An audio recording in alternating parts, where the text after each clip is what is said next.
Caio, eu sei que você é um cara muito conectado com o universo da tecnologia, não só no Brasil, mas você está aí sempre viajando um pouco de olho no que está acontecendo no mundo, e você falou agora há pouco sobre soberania.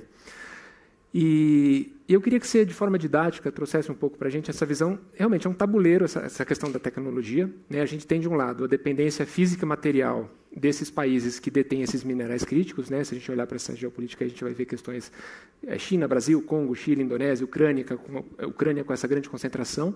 E a gente tem essa outra dependência digital intelectual mesmo de quem desenvolve, quando a gente olha para Estados Unidos, China, Europa. Se muitos países não têm acesso ao funcionamento interno desses sistemas que eles mesmos utilizam, como é que a gente pode falar em soberania? Quais são os caminhos para isso, numa perspectiva de governança do tema mesmo? E aí, Nina, depois eu te convido, inclusive, a falar um pouco sobre isso também. Muito legal. Como eu mencionei no final da minha última resposta, quando a gente fala de tecnologia, a gente não está falando só do que a gente vê na tela do celular. A gente está falando de toda uma cadeia de valores que agora está mais em disputa do que nunca, que sustenta essa tela aqui, né? Desde que constrói, que conecta, que manda essas informações, enfim, desde o mineral que a gente vai tirar lá. E a governança da tecnologia agora vem sendo feita nesse espaço e altamente concentrado nessas grandes empresas. Vou dar um exemplo agora bem concreto de um estudo que eu fiz em Harvard, com mais 3 brasileiros, também todos, inclusive o professor, todos originários de faculdades públicas. Mas, enfim, a gente estava olhando uma proposta que uma empresa soltou, que era assim, olha, a gente consegue fazer o nosso chatbot mais responsável porque a gente treina eles com base numa constituição aqui. E como que esse treinamento ocorre? Uma grande base de dados. Sabe quando você usa o ChatGPT e ele te dá duas opções, você fala, essa aqui é a melhor?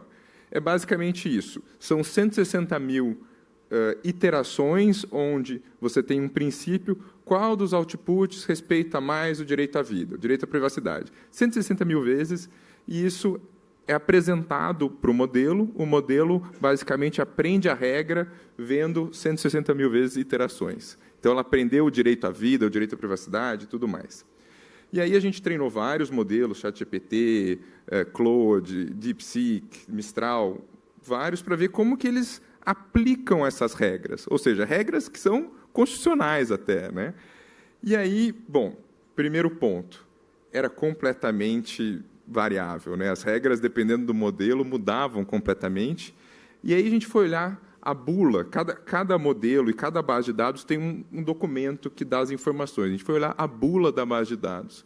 E aí, uma das bases de dados, aliás, que foi feita pela OpenAI. E ela falava assim, olha, para a gente fazer essa base de dados, a gente selecionou pessoas que tinham um plexo de valores, né, um arcabouço de valores, que refletiam o trabalhador médio da OpenAI. Falei, puxa, que legal. Então, o que meu chat GPT aqui vai entender como direito à privacidade, liberdade de expressão, direito à vida e um monte de outros, vai ser o que o trabalhador médio da OpenAI entende e não o que eu ou o que nós entendemos. Então, esse exemplo dá a dimensão do problema da governança na camada.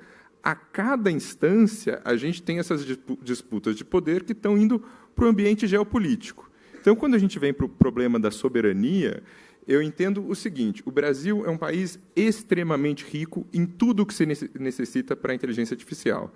Mencionei talento, mas a gente sofre brain drain e tem escassez no mundo inteiro, mas a gente tem os minerais críticos, a gente tem água, que em muito lugar está em falta, a gente tem energia, a gente tem diversidade na rede, a gente tem uma população extremamente conectada, produzindo dado, né? Quando você está ali no Instagram, você dá like, você está fazendo um trabalho de graça para o Instagram, falando, eu gosto desse sapato, eu gosto desse conteúdo.